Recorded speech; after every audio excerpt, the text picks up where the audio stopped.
तो इस तरीके से हमने न्यूटन के गति संबंधी प्रथम नियम को भी देख लिया और दूसरे नियम को भी देख लिया। अब हम आते हैं न्यूटन के तीसरे नियम पे।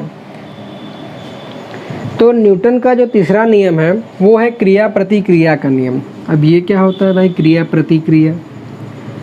तो न्यूटन का जो तीसरा नियम कहता है वो क्रिया प्रतिक्रिया का नियम, वो ये कहता है कि अगर कोई वस्तु, जैसे मान लीजिए ये वस्तु है ए, दूसरी वस्तु ये मान लीजिए बी है, पर F1 बल लगाती, मतलब कि इसके द्वारा इस पे F1 बल अगर लगाया जाता है, मतलब ये सट के इधर आ जाएगा आगे, तो जो बी पिंड है वो ए पर भी इतने ही मान का बल लगाएगी। मतलब कि F1 बराबर हो जाएगा F2। लेकिन अगर आप देखेंगे तो यहाँ F1 की दिशा B की ओर है और F2 की दिशा A की ओर है, तो F1 का जो मान होगा F2 के बराबर तो होगा लेकिन दिशा अंतर रहेगा। और इसी अंतर को दिखाने के लिए हम माइनस का चिन्ह लगाते हैं। इसी को न्यूटन ने क्रिया प्रतिक्रिया का नियम बताया, जिसमें कहा गया है कि यदि हम किसी वस्तु पर बल लगाते हैं तो वह वस्तु भी हमारे ऊपर समान मान का बल लगाती है। अंतर बस यही है कि उसमें दिशा अंतर होती है, मतलब दिशा अलग होती है। जैसे अगर हम हाथ से अगर दीवार को दबाते हैं और जितना ज़्यादा बल से दबाएंगे तो बाद में होता क्या है कि हमारा हाथ में दर्द होने लगता है। क्यों? क्योंकि वो दीवार के द्वारा लगाया गया प्रतिक्रिया है। इसी को कहते हैं न्यूटन का तीसरा नियम, जो कि है क्रिया प्रतिक्रिया का नियम। और जैसा कि दूसरा नियम जो है वो संवेग परिवर्तन की दर के बराबर था, वैसे जो तीसरा नियम है वो संवेग का संरक्षण करता है। मतलब कि वस्तु की शुरुआती स्थिति से लेकर अंतिम स्थिति के बीच जो वस्तु में संवेग रहता है वो संरक्षित रहता है। ये भी न्यूटन के तीसरे नियम ने बताया। अगर इसको हम समझें तो इस प्रकार समझ सकते हैं कि मान लीजिए जैसे कोई पिंड है, मान लीजिए ये पिंड है m1 द्रव्यमान का, जो कि u1 वेग से चल रहा है, और ये दूसरा पिंड है m2 द्रव्यमान का, जो कि v1 वेग से चल रहा है। इसकी गति ज़्यादा थी या फिर इसकी गति कम थी, हम ये कह सकते हैं। और फिर एक कंडीशन ऐसा आएगा कि ये दोनों पिंड आपस में यहाँ पे टकरा जाएंगे। तो टकराने के बाद दोनों की वेग में माने कम बेसी होने के कारण यहाँ पे पैर छूट जाते हैं। तो इस स्थिति में m1 का जो वेग रहता है वो u1 से v1 हो जाता है, और m2 द्रव्यमान का जो पिंड है इसका वेग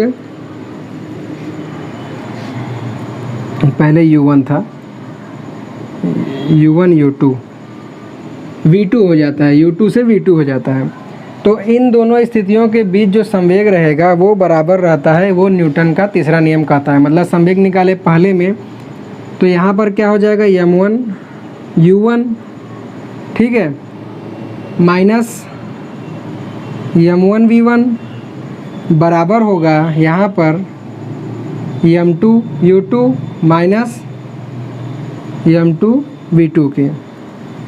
मतलब कि दोनों ही स्थिति में पिंड का जो संवेग रहता है वो संरक्षित रहता है, मतलब कि अपरिवर्तित रहता है। यही इस नियम में कहा गया है। ठीक है, ये हो गया हमारा न्यूटन का तीसरा नियम, जो कि आधारित है संवेग संरक्षण के नियम के ऊपर। ठीक है, इतना हो गया। अब उसके बाद आपको मतलब इसको हम और आगे सॉल्व करेंगे तो इसका दूसरा रूप भी आएगा। बस खाली ये ध्यान रखिए कि जो संवेग संरक्षण के ये प्रतिपादित करता है कौन, न्यूटन का तीसरा नियम। उसके साथ साथ हम जो है इसका कुछ एग्जाम्पल देख लेते हैं न्यूटन के तीसरे नियम का। तो आपने देखा होगा कि जो पक्षी जो आसमान में उड़ते हैं वो न्यूटन के तीसरे नियम के कारण ही उड़ते हैं। ऐसा क्यों होता है? वो पंख फैलाते हैं, पंख फैला के हवा को नीचे की ओर दबाते हैं, तो जितने वेग से वो दबाते हैं उनका वजन हल्का होता है, उतने ही वेग से वो ऊपर उड़ने लगते हैं। तो पक्षियों के उड़ने का कारण क्या है? न्यूटन की गति का तीसरा नियम।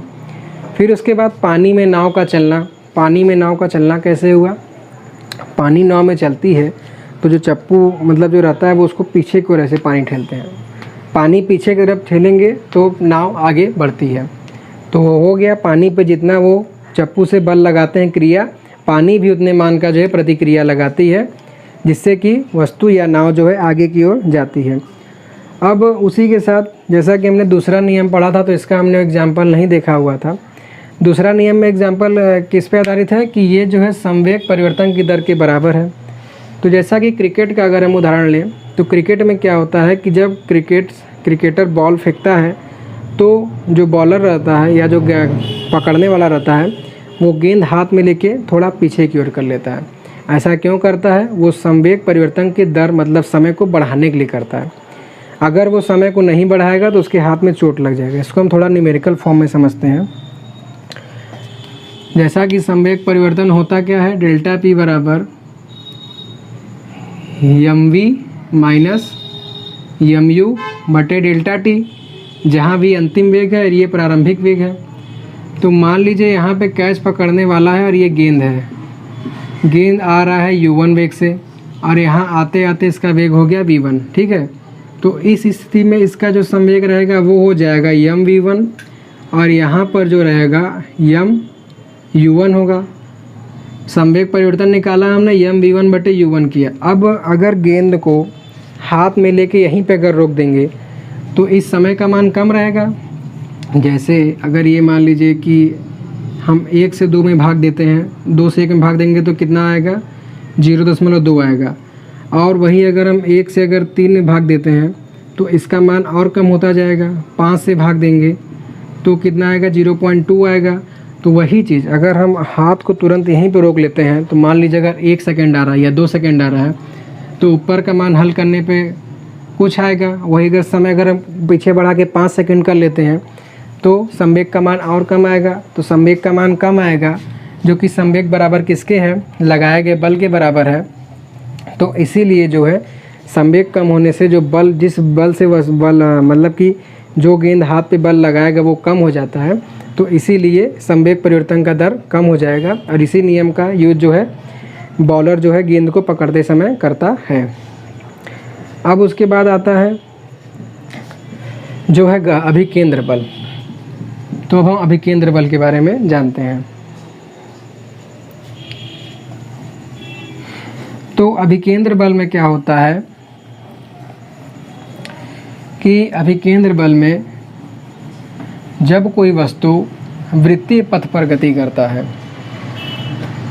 मतलब कि जैसा मान लीजिए कि ये कोई केंद्र है और इससे रिलेटेड एक त्रिज्या पर एक वृत्तीय पथ बन रहा है जिस पे कोई वस्तु जो है गति कर रहा है। m द्रव्यमान का मान लीजिए कोई वस्तु है जो कि गति कर रहा है v वेग से। तो अब ये बताइए कि अगर वस्तु v वेग से मतलब 5 मीटर प्रति सेकंड के वेग से इस दिशा में भी जा रहा है और 5 मीटर प्रति सेकंड के वेग से इस दिशा में भी जा रहा है, तो क्या दोनों का मान बराबर होगा? कभी नहीं बराबर होगा। क्यों? क्योंकि हम जानते हैं कि वेग क्या होता है, एक सदिश राशि होती है और दोनों ही कंडीशन में इसका जो मान तो बराबर है लेकिन दिशा परिवर्तित हो जा रही है। इस वाले केस में वस्तु इधर जा रहा है और इस वाले केस में वस्तु इस साइड जा रहा है। तो यम का मतलब जो वेग होगा वो बदलता रहेगा, मतलब दिशा बदलता रहेगा, तो वेग बराबर नहीं होगा। तो वही फिनोमेना यहाँ पर भी है। यहाँ वेग भी ऐसे है, फिर यहाँ ऐसे हो जा रहा है, इस कंडीशन में इस दिशा में हो जा रहा है, इस कंडीशन में इस दिशा में, इस कंडीशन में इस दिशा में। तो इसीलिए जब पिंड जो है एक वृत्ताकार पथ पर गति करता है तो उसका दिशा हमेशा बदलता रहता है। तो उस पर सेंटर की तरफ एक बल कार्य करता है जिसको कि हम कहते हैं अभिकेंद्र बल। ठीक है, अभिकेंद्र बल कहते हैं, जो कि जो हमारा बल का जो सूत्र होता है m × a इसी पर आधारित होता है। बस ये जो a रहता है ये अभिकेंद्रीय त्वरण हो जाता है, मतलब AC बराबर अभिकेंद्रीय त्वरण। तो इस अभिकेंद्रीय त्वरण का मान क्या होता है? तो इसमें होता क्या है कि पिंड जिस वृत्ताकार पथ पर गति करता है उसकी त्रिज्या r और जिस वेग से गति करता है उसके अनुपात के बराबर होता है। मतलब कि अभिकेंद्रीय त्वरण बराबर v²/r, जिस वेग से गति कर रहा है उसका वर्ग बटे त्रिज्या। तो यहाँ से भी केंद्रीय बल का जो मान आ गया F बराबर m × v²/r, जो कि अभी केंद्रीय बल का सूत्र हो जाएगा। आपको केवल ये सूत्र ही जानकारी लेना था। परिभाषा मैंने आपको बता ही दिया कि जब कोई वृत्तीय पथ पर गति करता है तो उस पर लगने वाला बल अभिकेंद्रीय बल कहलाता है। तो यहाँ तक आशा करता हूँ कि आपको बातें जो है सभी समझ में आ गई होंगी। ठीक है, अब उसके बाद हम आते हैं अगले पॉइंट पे, जो कि है घर्षण, और ये जो है लास्ट टॉपिक है। घर्षण का मतलब क्या हुआ? गति के विरोध लगने वाला बल। मतलब कि कोई वस्तु जब गति करती है तो उसको रोकने के लिए जो बल लगता है उसी को हम कहते हैं घर्षण। अब ये किस प्रकार से कार्य करता है, हम इस बारे में चर्चा करेंगे कि किसी वस्तु पे घर्षण जो है किस तरीके से कार्य करेगा। तो घर्षण के बारे में आपने देखा होगा कि आप जब सड़क पे गाड़ी चलाते हैं, साइकिल चलाते हैं या पैदल भी चलते हैं, तो धीरे मतलब गाड़ी मोटर चलाने के केस में तो ये मतलब आपको दिख जाता है, पैदल केस में आपको थकान के रूप में महसूस होता है। तो गाड़ी मोटर चलाने के केस में होता क्या है, पहिया चलती जाती है और एक कंडीशन ऐसा आता है कि वस्तु रुक जाता है, भले ही सतह जो है एकदम बराबर रहे। ऐसा क्यों होता है? ऐसा इसलिए होता है कि जो सतह के द्वारा एक बल लगाया जाता है विपरीत दिशा में, जिसको हम कहते हैं घर्षण। कैसे? जैसे मान लीजिए अगर ये बोर्ड-ही है या फिर ज़मीन का उदाहरण लें, अगर ये ज़मीन आपको देखने में बहुत ही जो है चिकनी लगती है, लेकिन अगर इसको आप सूक्ष्मदर्शी वो भी उच्च लेवल का देखेंगे तो आप देखेंगे कि इसमें ऐसे तरीके से ऊंचाई नीचाई एक तरीके का जो है खुरदुरापन होता है, और इसी खुरदुरापन के कारण ही जो है घर्षण की उत्पत्ति होती है। जैसे अगर एक वस्तु, जैसे ये मार्कर के ऊपर मैं चला रहा हूँ तो ये आसानी से सरक रहा है, लेकिन वही चीज़ अगर मैं ऐसे हाथ पे इसको चला रहा हूँ तो भी ये आसानी से सरक रहा है, लेकिन अगर यहाँ पे बालू कागज़ रख देता और उसके ऊपर ऐसे हाथ को चलाता तो वो न सरकता। ऐसा क्यों? क्योंकि बालू कागज़ जो है उसका तल जो है खुरदुरा टाइप का है, और हाथ चलने में वो जो है वस्तु को आगे बढ़ने में रोकता। और अगर अधिक तरीके से समझे तो आप इस तरीके से समझ लीजिए कि अगर मान लीजिए कोई बहुत बड़ा लकड़ी का टुकड़ा है, ठीक है, और चौकी है, जैसे हम घर में रहता है, उस चौकी को खींचने में हमको ज़्यादा मेहनत लगता है, ठेलने में ज़्यादा मेहनत लगता है, और वहीं अगर उसके नीचे का गराड़ी लगा रहता है, व्हील लगी होती है, चक्के लगे होते हैं, तो उसको हम आसानी से आगे पीछे कर लेते हैं। इसका कारण क्या है, ये देखते हैं पहले। तो जैसा कि आपने देखा कि जो सतह पे जो गति का विरोध करता है उसको हम घर्षण कहते हैं। अब इस घर्षण का जो है भौतिक जगत में और हमारे दैनिक जीवन में कुछ इसका जो है लाभ भी है, और जैसा कि सिक्के का दो पहलू होता है उसी तरीके से कुछ हानि भी है। तो पहले हम जो है लाभ को देखते हैं। इसी के कारण जो है घर्षण के कारण ही जो हम ज़मीन पे चल पाते हैं, हमारी गाड़ी मोटर्स वगैरह चल पाती हैं।